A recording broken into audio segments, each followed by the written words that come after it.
নোয়াখালী ৬ আসনে হাতিয়া উপজেলার একটি ভোট কেন্দ্রে ভোট গণনার সময় একটি ব্যতিক্রমী ঘটনা ঘটেছে।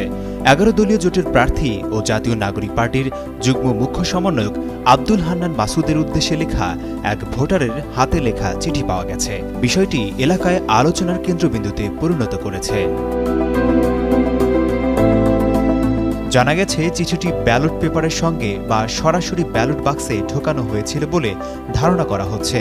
গণনার সময় ব্যালটের ভেতর ভাঁজ করা একটি কাগজ দেখতে পেয়ে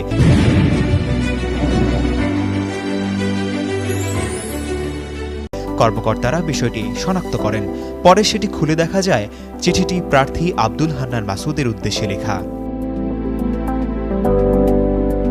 চিঠিতে এলাকার সামগ্রিক উন্নয়ন, সাধারণ মানুষের কষ্ট, আইন শৃঙ্খলা পরিস্থিতি, দুর্নীতি এবং স্থানীয় নানা সমস্যার কথা তুলে ধরা হয়েছে।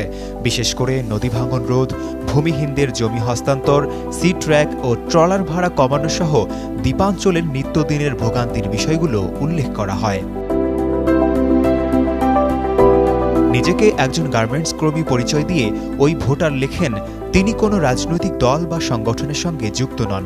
গত ৩ দশকে বহু নেতাকে দেখেছেন, কিন্তু বেশিরভাগ ক্ষেত্রেই উন্নয়ন ছিল কেবল কাগজ কলমে। বাস্তবে সাধারণ মানুষের জীবনযাত্রার তেমন কোনো পরিবর্তন হয়নি বলেও তিনি চিঠিতে উল্লেখ করেন। চিঠিতে ভোটার দাবি করেন, তিনি নিজের পরিবার ও আত্মীয় স্বজন মিলিয়ে মোট ২৩টি ভোট দিয়েছেন।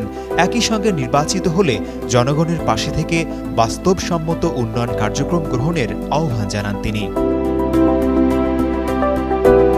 চিঠির শেষাংশে ভোটার প্রিজাইডিং কর্মকর্তার কাছে অনুরোধ জানান যেন চিঠিটি সংশ্লিষ্ট প্রার্থীর হাতে পৌঁছে দেওয়া হয়।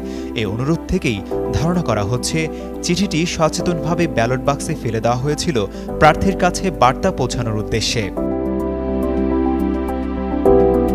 এ বিষয়ে আব্দুল হান্নান মাসুদ বলেন, ব্যালট বাক্সে ভোটের পাশাপাশি মানুষ তাদের অনুভূতিও জানিয়ে গেছে।